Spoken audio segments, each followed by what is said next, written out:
I'm Mark Hennick. This is So-Called Normal.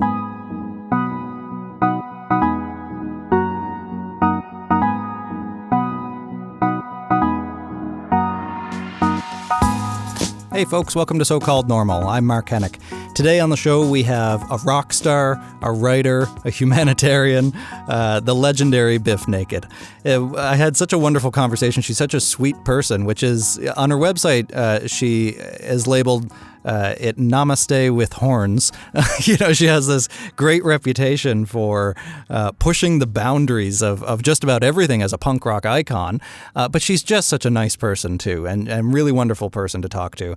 Her career highlights have taken her around the world on tour for over 20 years now, and into your homes via the Tonight Show and Buffy the Vampire Slayer and a number of feature films. So, we explore a little bit of her career, but I was more interested in her lifestyle, her struggles, her overcoming her challenges that she has faced, and then the good that she's been able to do with it. So it was a real pleasure for me to chat with her about the evolution of her career, but also the evolution of herself and her spirit throughout her incredible, long-lasting, and still going strong career.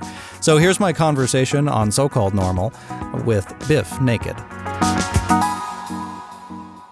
I was thinking all night about where I wanted to start this because you have such an interesting story, such an interesting career, I think, that's evolved over the years. But I'd like to start with your tattoos. Can we talk about that? Cool. Yes. Because, we're it's an audio-only podcast, so I'd like to talk about your tattoos because I hardly ever know what the fuck I'm doing, let alone... Hilarious. Tattoos are very... they're very visual, but and they definitely, I think, over time they come to represent what a person cannot speak. Right. Often. Yeah. So which of your tattoos represent that? What you weren't able to either speak at the time, or an emotion, or what? Well, I think when we started getting tattooed, it was literally probably like 1990 or 1989 or 88. Yeah. Literally. I'm not going to sit here and say we were underage because I don't want to get anyone in trouble. But we started getting tattoos, and I'm talking about my little best friend and I, basically because it made us look tough. Right, literally, that was why we wanted one. I was very into theology because of my dad, and I liked symbolism a lot. I got the Eye of Horus as my very first tattoo because I thought it was really universal. It's the all-seeing eye. It's the mother of truth. It was something I knew I would, appreciate having forever. I wasn't, it wasn't Tweety Bird. It wasn't, the skull and the knife through it or anything, which I would get now because it's funny. Right. But when I was younger, I took it very seriously. Yeah. And then over time, it just, I was learning about Taoism. I was heavily into Taoism, and I got the symbol for the way. This is Tao. I always had a real, I guess, connection with my birthplace, which is India. As an adopted kid, I had no other identity. Right. I was just reading one of your bios. It says it's captivating. Whoever your bio writer was is really good. Or did you write it? I'm not sure which one. There's a million versions. I bet there are, but it says Bif Naked was born in secret to a teenager living in India, the product of a Canadian girl and a British boy. She was rejected by both families, hidden away in a mental hospital. That's a compelling bio. Well, and it's not a lie. No, but, sure. it's a, I'm an effusive and flowery writer. Right. It's kind of like, my birth mom is only 15 and a half years older than I am. Wow. Yeah. And she was living in India with her parents at the time. It's kind of more simple than it sounds. It sounds extremely romantic and quite dramatic. And on paper, I suppose it is. But she's also adopted. Okay. And not having that connection to a heritage, plus my parents were American. I was the only Canadian in my family. But I just always felt like India was my only, kind of cultural identity in a way. And so a lot of my tattoos do reflect that. There's a lot of Hindu deities. When we first started getting into music, for example, some of the bands that were popular were like into Hare Krishna. Right. So particularly a band named Shelter that I was really into. They were like Krishna punks, and it was something that I really identified with and could enjoy and appreciate. And I don't really know much about Hare Krishna other than the folks at the airport. Of course, right? So course. Like many people. There's a big temple here, for example, in Toronto, and Govinda's the restaurant offers food to people like a lot of different parishes do. Sure. I don't know. The thing with my parents were Christians and very religious, and they raised us to be basically anything we felt like being. Right. Your adoptive parents. Yes. Yeah. And I liked it all. And my father used to accuse me of cherry picking. They said you can't cherry pick religions just to suit your mood. Right. But I kind of, as I got older, I kind of just really believed that all paths lead to the same place anyway. And there are a couple of different religions that really believe that. There's religions, obviously, that I think are quite beautiful. I have one of my best friends is an atheist, and very intellectual and lovely and funny. But he thinks everything is magic beans, right?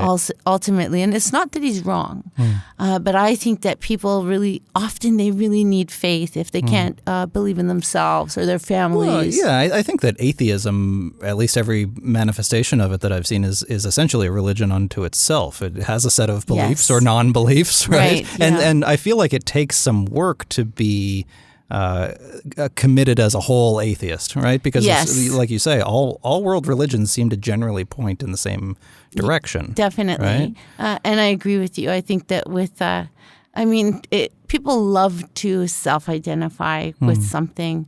And my atheist buddy, he loves to tell me that he's atheist, just like my meat-eating friends love to tell me how much they love their steak. Or people who go to CrossFit, they love to talk about CrossFit. And that's cool, And I just think, hey, fantastic, that's fantastic. Yeah. But I think that people sometimes really need something to believe in. Yeah. And in this kind of weird time, this weird era that we're living in, I think it's not enough for people to just believe in themselves or their job or their families anymore. I think there's a lot of disillusionment that's happened over, since the beginning of time, of course, but I think now is kind of people are having trouble coping, and there's different reasons for that I'm sure a lot of scholars can talk about far better than I can, but I think that faith really helps people. Was it important for you? You've been through a lot. You've overcome a lot. And was your faith an important factor in that, in pulling you through and giving you strength? Or what is it about faith that you resonate with? Well, I think it's having not necessarily the rules, but having the opportunity to be grateful. Right. Ultimately, I think that at the end of the day, no matter what is happening in our life, people can still be grateful. And I always think that, for me, I've been through nothing compared to, some of my North African friends who've fled for their lives or seen their family members literally butchered in front of them. And somehow they still wake up the next day filled with hope and grace and determined, passionate to go out and still try and save the world. Yeah. And I just think that type of resilience and incredible amount of just, gratitude they still have for life, despite what they have seen, witnessed, and been through. Yeah. To me, that inspires me more than any written word. I find that I've certainly experienced it myself, that gratitude is almost born out of that struggle in some ways, that resilience, that until you see the other side, it's hard to be grateful unless you know the difference, I think. You were adopted when you were a baby, right? Yes. Yeah. So were you raised knowing that you were adopted, or? Absolutely. Yeah. Yeah. My sister was adopted a year before me. Okay. And so she knew she was adopted. I knew I was adopted. Plus, my sister is Indian. I was Caucasian. My parents are Caucasian, but they were American, so that was a different thing. Right. And I got to be the Canadian, the only Canuck in the family. And you were raised as a Canadian? As the only Canuck. It wasn't even Canadian. My father would introduce me as the Canuck. As the Canuck. Yeah, and then he would introduce us as twins, even though it was very obvious that we weren't. That was just really how he loved to do things. Yeah. And so, it was kind of always known. I've always felt very happy that I was an adopted person. I always knew who my birth mom was. For my 21st birthday, my parents flew me to meet her as my birthday present. How did you feel taking that flight to see amazing. that? I had been wanting to meet her since I was 15. I was convinced my birth mom was Sophia Loren. I was convinced she was this very glamorous woman because my parents were so modest and they were very austere. And I was a gregarious troublemaker, and my youngest sister, who was their natural child, was shy like my mother, and I was the opposite of everyone. I was gregarious and just ridiculously social and class clown and all those things. And meeting my birth mom gave me a bit of more context in a way, because she is exactly like me. Really? Down to the mannerisms. So you're genetically punk rock? It's incredible. Yeah. It is incredible. And she's a realtor when I met her. And it's fun, to know the difference, for me anyway, what's environment and what is natural. And so I've always been really fascinated by that. And moving out here, I live close to my birth family. And so I've seen them several times since I've been here, and that's been loads of fun. Wow, that's amazing. Yeah, it's so much fun. So you mentioned you were raised in a Christian household, but it sounds like quite an open one. Oh, definitely. I mean, my parents, again, my dad was a dentist. So he was a professor of dentistry, and he loved to dabble in theology and whatnot. And I think that in any household, for every family to have a book from every religion, I think is, it's gone with the way of the Encyclopedia Britannica now that we have the internet, of course. But for us, we were voracious readers. And there are so many different beautiful versions of books, from the Quran to the King James Bible, very different from the Good News Bible, for example. And again, it's all about words and language, and I'm always attracted to very flowery, descriptive writing, and the Torah is great. I love it all. So you've always been something of an artist, then it seems like. I guess so. I mean, anything. If you like being creative, anything is art, even cooking. I love that. Yeah. When did the music piece start to come in? Were you always attracted to music? Did you Never. know that you really Hated it? Really? Oh yeah. Oh, I didn't know that. That's okay. I know. I was in ballet from the age of 3 until I was old enough to start smoking and wear a leather jacket, basically, much to my parents' chagrin. I bet. Yeah. And music was never something that I had any interest in. I wanted to be a ballerina, when I was very little, and then I wanted to be a choreographer, and then I kind of fell into being in theater. It was a very good fit for chatty me, and I went to the University of Winnipeg to study theater and met some guys in my class who were in a band, and it was really that simple. They said, you should come and come to our jam, basically. And it was a world music band. There were about 13 members in this band, drummers and singers, and it was just a very nurturing introduction into being in group music. Right. And one of the drummers from that band had a punk rock band. Okay. And they needed a singer, and that's really how it happened. Yeah. So then finding your way in those early days, weeks, months, what was that like for you to try to figure out what it was like to be a performer, not just to have an interest in music, but to actually be performing music in a meaningful way? Well, I think because I had a theater background, I had no You're very comfortable problem being on the stage. Yeah. But being in a punk rock band particularly, I was very determined to be taken seriously. Okay. There weren't a lot of females at that time in Winnipeg in punk rock bands. So, there were a lot of skeptics in their audience, and there were, it was a big sausage party for the most part. And so it was important to me, especially when I was very young, to not, I would refuse to be hypersexualized, even though, I could, sit here and quote Camille Paglia till the cows come home and say that was actually an impossibility, just given the fact that the only female these guys had seen on a stage was a stripper. So, I never took it personally if they would catcall or yell terrible things or throw things or anything. It just made us kind of tougher out of spite. Did you experience that? People throwing things? Oh, my goodness. Yeah. Oh, yes, of course. And every band that I know from my era of music, from Belly to the Lunatics to L7, I mean, we were used to it. Right. And, the show does not stop because, some loser is, yelling things at you.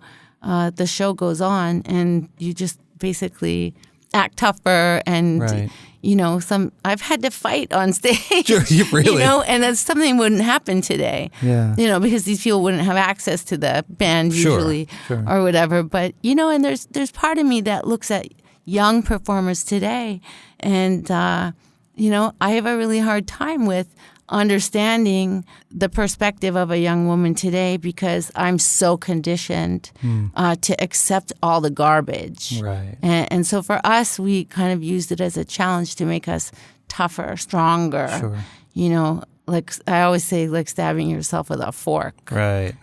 Because they're going to make you into a canoe or a suitcase. It's some joke my father used to tell about somebody was going to be turned into a canoe, and the guy had one last wish, and all he wished for was a fork so he could poke holes in his skin.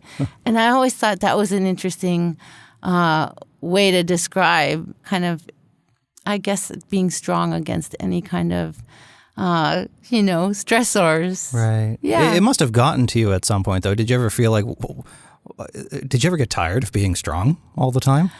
I think that it becomes a habit, and a coping technique like that really lent itself to being able to persevere and to have endurance on these tours. The first tour I did in Europe, I was probably, it was probably like 1995. And I was already a solo artist by this point. We were on our first record, and I was on tour with a band called Life of Agony. They were out in New York. I was a massive fan. They were on Roadrunner at the time, and we were on this label that was distributed by Roadrunner called Edel. And a lot of their audience was just not having any of me singing Daddy's Getting Married. Oh, no. Like, it was a very different audience. Yeah. And so they would throw things, they would yell things, and that was life. I mean, I used to go on stage in the beginning of the show and sing this song a cappella called Tellin' You, Letter to My Rapist.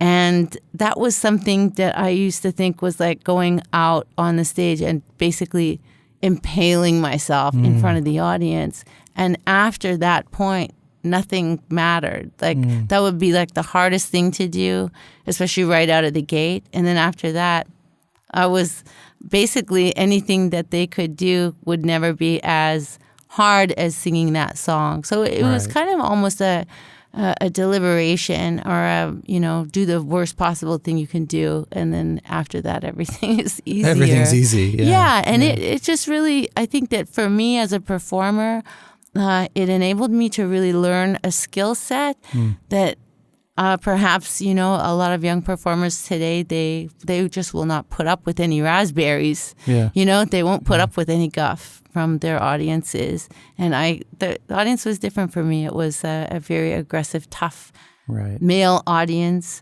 And it wasn't even necessarily you just taking it, laying back and taking it. You were fighting back. Absolutely. And by the end of the show, they were all fans. Right. And I knew that would happen because I worked so hard to do that and win the crowd over.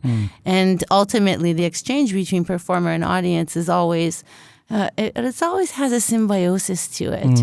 And even the most hardened, awful, judgmental punk rocker, skinhead in Vienna is going to soften, by the end of the show when he's, singing along to Lucky, Right. and that would be the victory every night and make it all worth it every single day. So again, it was like, I look back at all of that stuff very fondly, and I don't have any resentment towards the misogynists that I've run into over time, because I always really believed that it was never personal. Yeah. Now, were your bandmates mostly men? Always. Almost always. I should actually say I had Coco Culbertson was the bass player of mine for a long time. She was in a Canadian band called Taste of Joy. And then Gail Greenwood came into my band for a couple of years, which was a real blessing because she was a real mentor for me. And she's in Belly. So they're from she's from Rhode Island. And were your male, especially at that time, were your male bandmates surprised by what you were facing that they weren't facing? Not at all. No, it was not even brought up. They felt really? No, I don't even think Did they support you? Did they? Well, sure. Oh, certainly. Yeah. I mean, especially in the early days. I mean, I can remember, in Italy there would be, a lot of very impolite guys who now would be considered assaulting us. But we would just physically throw them off the stage. The first time I got my teeth knocked out the first on stage was from a stage diver who was, they would come on the stage and then he left from the stage and his foot kicked the microphone through my teeth. And it was, it was a shame because it was fourth song into the show. And it was that would have been my first 1,500 kids. And it was like, oh, dude, really? And so we couldn't continue the show, and that was the worst part. I mean, eventually we did a makeup show, but, it was like being baptized. It was like the coolest thing that ever happened. We all just sat there laughing, making fun of me, and it was very cool. And it makes me laugh to this day. It was definitely a rite of passage. Yeah. And what an incredible sense of community too. Like you say, whether even with your band, sure, but then with the audience to be able to enter into that thing together with them. It's I just think that coming from a background of hard music was really a wonderful education for me, just in general as a performer. How have you noticed you've been doing this, like you say, since you were a teenager, basically. So how has that evolved over the years? Now you're kind of an icon of Canadian music, so it's different now. It is different. And when I went through breast cancer, I made a record because we were on a deadline, and I really had nothing better to do during chemo. There's just nothing else for me to do. I couldn't really go on tour. Right. Although now I know girls who've gone through chemo and then I've helped them work out their calendar so they can still tour and get back for their chemo. Treatment paradigms are a little different now. So, I mean, knowing what I know now, I'd probably do it differently next time. But I was at home and we made a record. And then when it came time to tour that record about 9 months later, I had just finished my chemotherapy. I had an ovarectomy and my hair started growing back and we went on tour, basically in that order. And I had so many physiological problems with the stage show. But of course, like a dog, I always say like a dog that gets hit by a car, you stand up anyway and you keep going because you're not going to stop the show for any reason.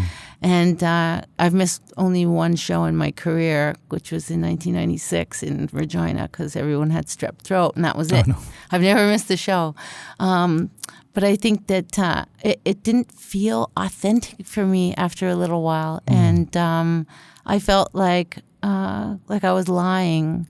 I looked very different when I went through chemo. I gained 45 pounds in a month. Wow. And that was very different for me. Is that kind of weight gain typical for chemo? It is. Yeah. And a lot of people don't know that because they just assume everyone in chemo is like end stage of life, wasting away. And that's not the case at all.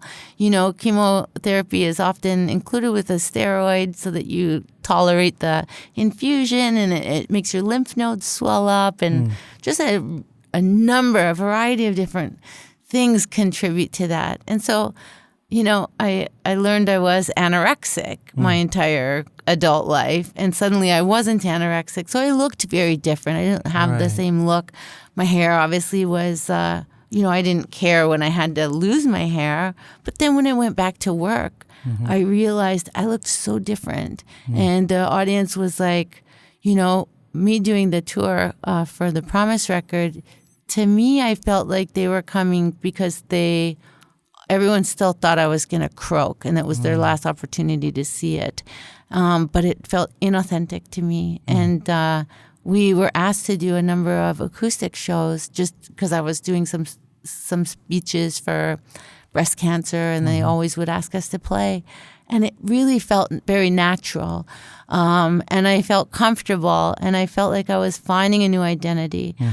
Plus, I turned 40, and it was like, I felt like I was just coming into being a real woman, and maturing. So finding my way over the last several years was a real journey. And I love performing acoustically. When we put the book out in 2016, book readings, they don't pay you a lot to go and read it at a bookstore. So what we wound up doing was enshrouding it in an acoustic concert. Nice. And then reading a story and then playing the relevant song.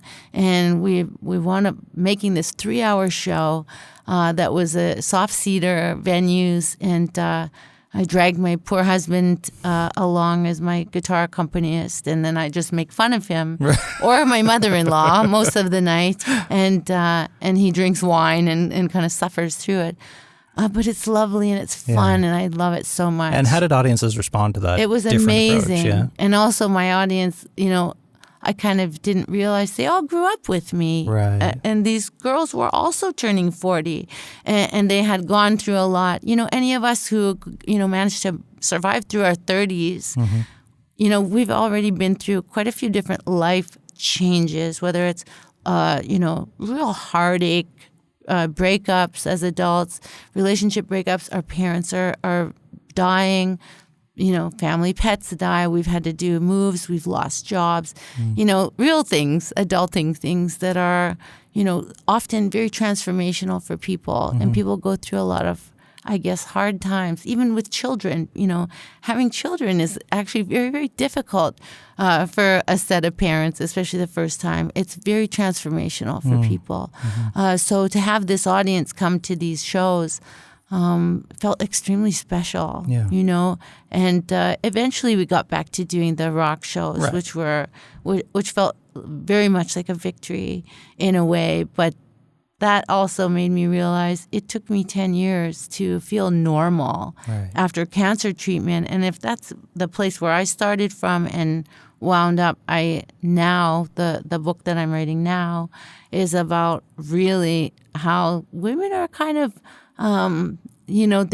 everyone says, that breast cancer is a blessing and they lose their identity and, how do they feel feminine? But it's really so much more than that, because the real small physiological changes that are still going on, residual changes that happen to a body in a person for years, and then they don't understand why they're not experiencing 100% health and wellness, and their families don't understand how they can complain because they survived, or there's just so many things. It's just been really, really interesting. When were you diagnosed again with So I was diagnosed and went through treatment in 2008. 2008. Okay. And I heard on another interview, you mentioned your reaction when you first discovered. I am a clown. How so? I am the class clown, and I feel badly about it because it was actually the surgeon that I met with, even though my GP said, your biopsy tested positive. And I kind of knew it, because as they say, if you're intuitive, I'm not intuitive. I just chew gum. That's always my answer. But I kind of had a feeling. Right. And when the surgeon was speaking with me, it was the first time I had met her, and my then husband was in the room. He was a little uncooperative. Just our dynamic was not real cooperative because it was a stressful situation. And I'm quite comfortable with hospitals, and a lot of people aren't. He was one of them. So she said, "Beth, you have breast cancer," and then looked right at him and said, "Your wife will lose her hair." And, I always use that as an example of basically the healthcare system, because here's this really competent, lovely, compassionate surgeon who says this to my husband. That's the absolute first thing that she said. And that's probably because that's her conditioning. That's because every patient before me, that is the question the husband asked. Right. Not if you'll live. Correct. If you'll lose your hair. And I think that's very, very telling about our society and how we view our wives and mothers, when it comes to, female cancers, I guess. So I'm not great with silences or uncomfortable silences. And I said, Doc, don't worry about it. My husband's an ass man. He'll be fine, and because I had to say something because it was so awkward. And I assure you he was not anything close to an ass man, so that was even worse that I said that about him. And she didn't laugh at all. No, and nobody laughed. Which even makes the silence worse. The nurse didn't laugh, but I laughed and slapped my knee, and I'm sure I snort laughed. And I just think that that kind of set the pace for me, because I realized that there's more to this, that it's not really just about me. I'm really getting this information because I think it's really remarkable that that's her conditioning. Yeah. And so that to me was a bigger story that I was ready to learn and take on. Yeah. And it was just fascinating. Now, you said that you had a sense anyway that you probably had cancer, and I think I had heard that you had a reaction of almost relief. It sounded like when you felt that way. And this brings us over to mental health for sure, because I think that we get busy and we don't really realize for sure. I mean, it's different now because we're talking 10 years ago, and now I think that we're more aware of our mental health and our stability, and how it's very much like an ocean. Our wellness comes in and out like a tide, depending on what's going on in our life, whether it's with work or with our family. And I just think that I hadn't realized how I'd never had a vacation since I was 18. I've only ever toured, and it was high pressure, high stress. I was so relieved that I thought, I can die, like I'm done. And what a glamorous, story. I would love to die young, good looking corpse, the whole thing. And I was really very comfortable with that feeling. It was definitely like a wash of relief. Were you suicidal? I don't believe I ever was. Right. I think that, part of me believes, and I'm just a lay person. I don't have any education or experience with suicidal patients per se. But every girlfriend I've ever had, every girl I know, for example, as we get older, we're more honest with each other when we have conversations. And I think for sure, I'm pretty confident that I have been in the pits of despair as an adolescent, for example, where I just couldn't go on. And I would lie on my bed, hot tears streaming down my face, fantasizing about, how I'm going to kill myself, primarily to punish, my parents, or I'll show them, they'll miss me. And I think that may have come up for me in my 20s, quite possibly again. But with a cancer diagnosis, it was more so that you were tired. Was a relief. You're just tired. But I think that every girl that I've ever met has also confessed those same things. And I think that, but really, that is not like clinical suicidal ideology, and even in our language that we use, I have a lot of very funny friends who say things like, I'm going to blow my brains out. And that's something that we grew up saying as a common expression. And I think, again, that is not clinical suicidal ideology. Right. Same with anxieties, and now it's a real blanket statement. My goddaughter will have anxiety and about her math test.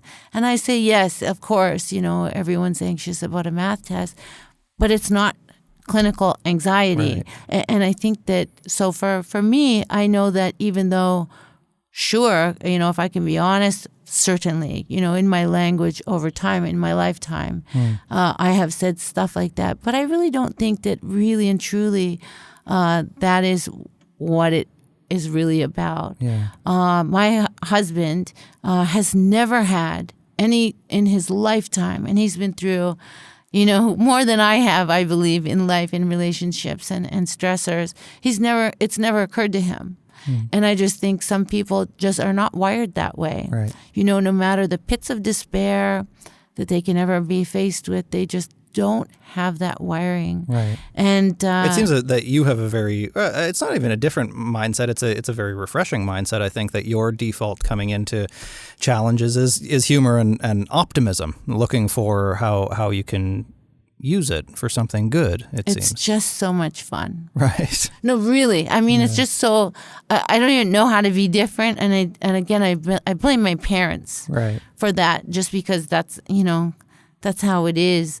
But I also think being a performer has really helped me and aided me in that, because it would never occur to me to be any other way. Yeah, and the music industry, probably more than most, maybe neck and neck with comedy industry.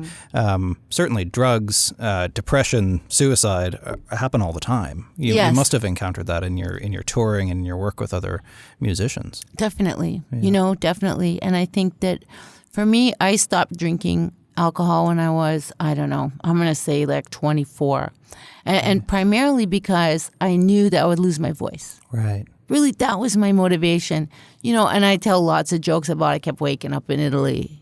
Or, but really, when my judgment is impaired, I talk too much, period, the end. And we would be on tour and I would lose my voice, and there was nothing worse. It was pretty rare that I would leave the flock and just go home with some dude or some, misadventure would befall me. But should it ever have happened, certainly there was alcohol involved. Right. So I always knew that if I wanted to really be a professional, I just simply couldn't drink. Everyone else could drink. I have no problem with that. And you didn't feel the pressure of that around you all the time? Not ever, really? because it was the fear of not singing well was greater than the fear of anything else. Yeah. And once Gail Greenwood was in my band, of course, Gail has been a straight edge her whole life. And which makes me laugh. I started smoking cigarettes at 10 years old, like every other kid in grade 5. And, it was, I don't know, she's never had a drop of alcohol or a puff of a joint. And I looked up to her. Right. So it was very, very easy for me to kind of, blend into that straight edge ideology. And it's weird, depending on where you go, it means different things. Lucky for me, I didn't eat meat because we were poor, basically. Right. And that was like my original way I got into being a vegetarian, and then vegan eventually, because we just didn't eat dairy. Why would we eat cheese? It's constipating. It was like, it was so simple. I was like, why would I ever eat that? Yeah. So, that's kind of how it started for me. It wasn't me, running out to try and X up my hands and be this straight edge kid, but it really served me well. And I think that people who do drink alcohol in a job that's so isolating, it doesn't matter if you have 5,000 kids in the mosh pit in front of your stage every night. It's very isolating. How so? That's interesting. You would think you're always surrounded by people, right? Which can be very lonely, Sure. because you really ultimately always have to have your game face on. And I think probably for men, I'm gonna guess it's more so than for women. I think men really aren't, at least the bands that I grew up liking and being around, it's not really recommended that they whine.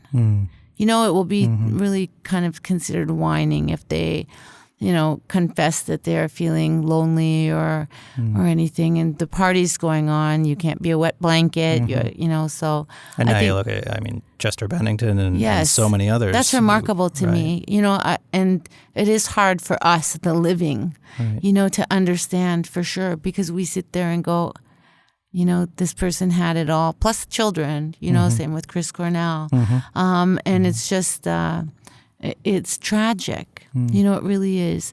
But it sounds like you can kind of get at least a small piece of what they may have been feeling, that isolation, being surrounded by that idea that they have to suck it up, that they have to always have that face on. Absolutely. Right? The game face. And again, this goes back to, being clinically depressed or having suicidal ideology. Like, there's something going on physiologically, chemically with the brain in that situation. And I think that that's not the experience of the majority of guys who are just isolated and lonely on tour, who are drinking and, maybe lean into alcoholism. And, that's something that is hard to correct, especially if you're always in that environment. And, it's not an easy job. I mean, there's a lot of different occupations that I'm sure lend themselves to that, whether you're in the military or law enforcement, anything, corrections, certainly. And if you're in a tour bus with, 10 other people all the time, definitely there's going to be stressors that wear you down. Since your diagnosis, and it's been 10 years, you said, since yes, the it diagnosis has. treatment? Wow, congratulations. Thank you. Past the 10-year anniversary already, is it? Yeah. Yes. Yeah. And I'm very happy for that. Yeah, and everything looks good now? You know what? They kicked me out. They kicked you out? They kicked me out of the program. And, the thing with the Canadian government and our healthcare system is kind of interesting in a way. It was a great learning opportunity for me to just learn what that is like. And a lot of things are in place that do assist women in beating cancer for sure. But, if you need extra medications, like I had a blood clot in my surgical port and had to take a drug called Fragment, which is like a low molecular heparin. It's a blood thinner, basically. And they're pre-filled syringes. You have to self-inject your stomach fat or your leg or whatever. It's like, you got to talk yourself into it every morning and do it. But it's not covered because it doesn't affect the cancer cell. Right. So it is not covered. And if you do not have extended medical, it is not covered.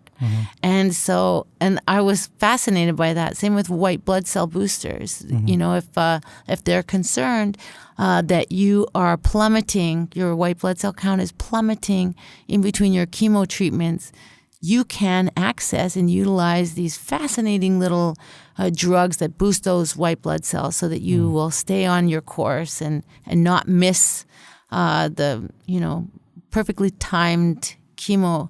But if you do not have extended medical, you're not going to have that covered. It comes out of pocket. Most people can't afford that. Right. Breast cancer patients that I met throughout my treatment and still now as a volunteer, they all work through their chemo and they work full time. It's very luxurious for a woman to be able to take that time off. Sure.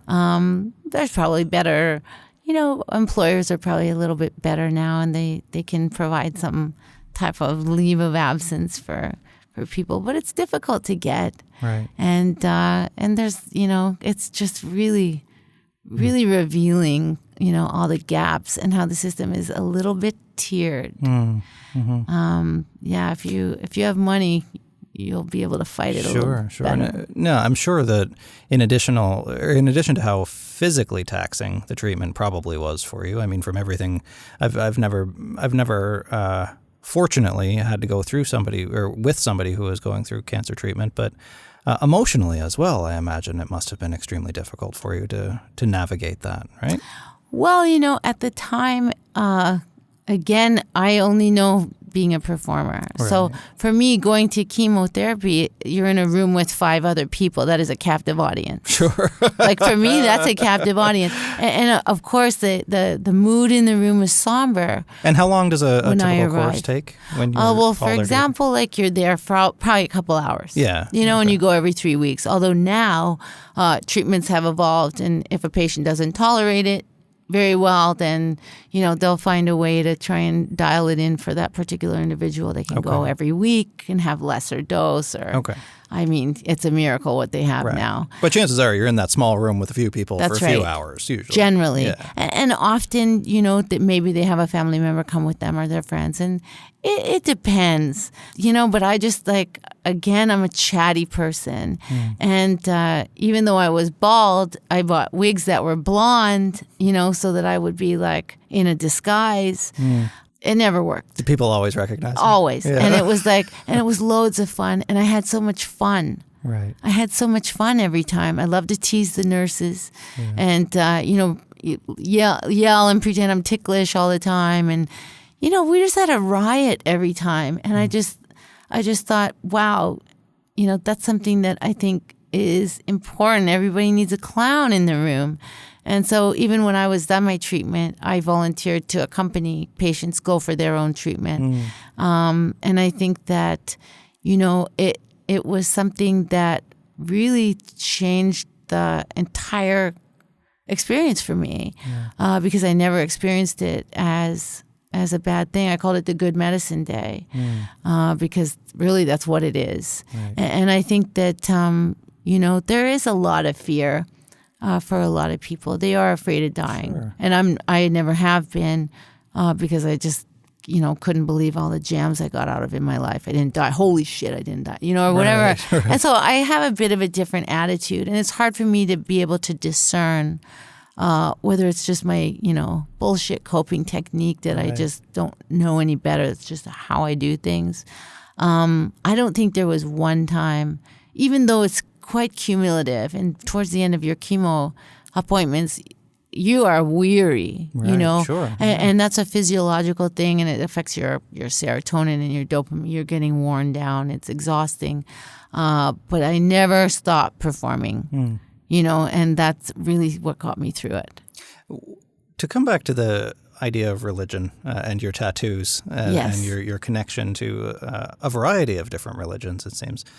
Was there anything from that upbringing, from those beliefs that really informed how you approach death and your optimistic take, your choice of optimism, it seems, in many ways in these kinds of situations? I don't know for sure. I don't think that because we didn't live near my grandparents, I didn't see them frequently. And when they died, it didn't really, I don't think that it really resonated with me at all.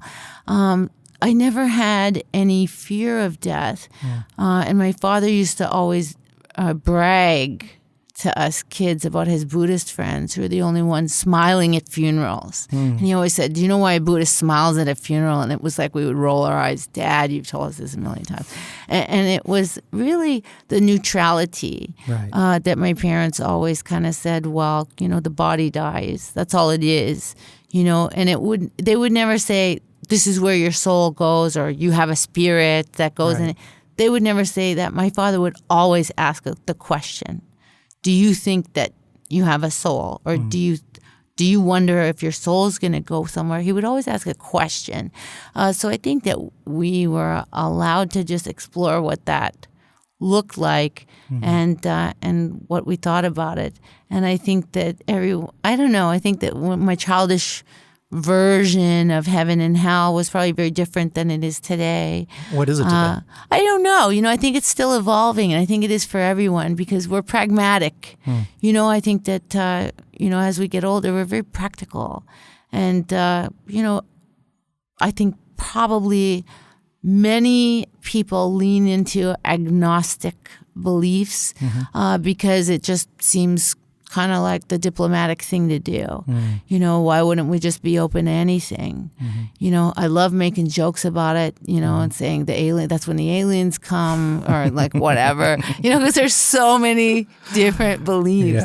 And even though I think some of them are extremely hilarious, they mean something to that person. So I don't know, I think that, I think it's all cool. I really, I love the idea of helping people work through their fear as they transition.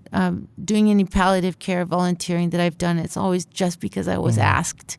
And almost always it's with breast cancer patients or their families.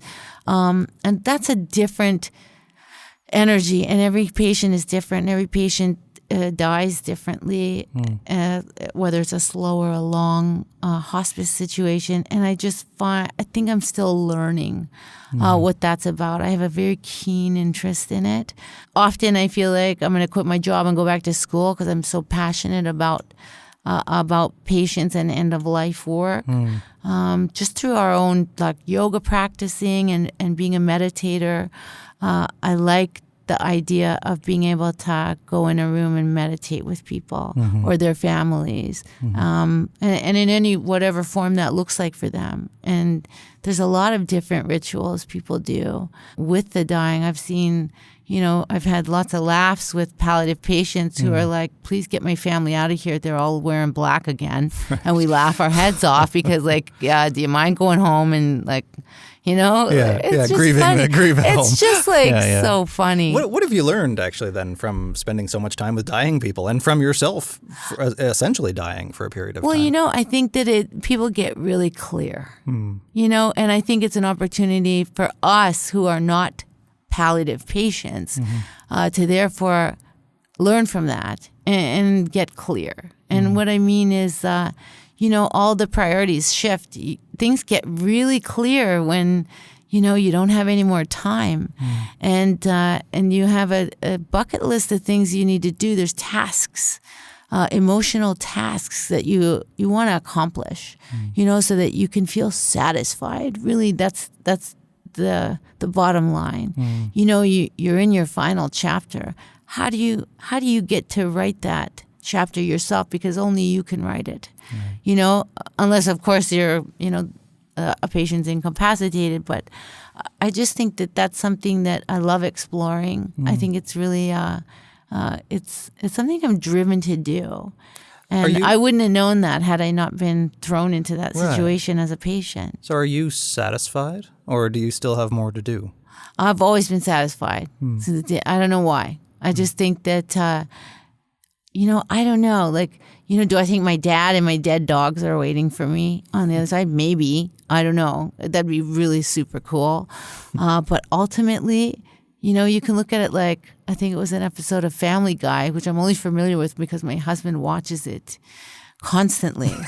And there was an episode where the baby, Stewie, is like, hates his family and winds up getting reborn into a different family. And he dies, and then suddenly he wakes up like, and the doctor's pulling him out. And I think a lot of people believe that's what happens. Sure. Do you believe in reincarnation? Yeah, and I think, I don't know. Sometimes I do. I think it would be really great. For a lot of people, like there's a lot of deaths that are really unfair. With young people or people who didn't get an opportunity. Like really like small children and stuff like that. For them and for their little spirit, I hope that would be something that they would get an opportunity to go change the world in another body. Who knows? Yeah. But I'm always the kind of person who's just open to anything. Yeah. It's all cool. Yeah. So what's next for you then? What are you going to be, what are you working on now? And then what are you hoping to conquer next? Oh boy, so much stuff. Well, I just finished a record. Yeah. So we're getting ready to drop some of those tracks, and the music industry's changed, and how we put out music has changed. Sure, yeah. So the element of surprise is kind of gone in a way. When was your last record? The last studio album that I put out was 2012, which was an acoustic record. Yeah. And then this record it's exciting. Yeah. It's just I'm really happy to have done it. I wrote a book of poetry. Oh, nice. And that's finished, and now I'm still working on my cancer book, which is now third year. And I find that I get lost in the research because I want to get it right. And it's basically my version of a how-to book. How to cope?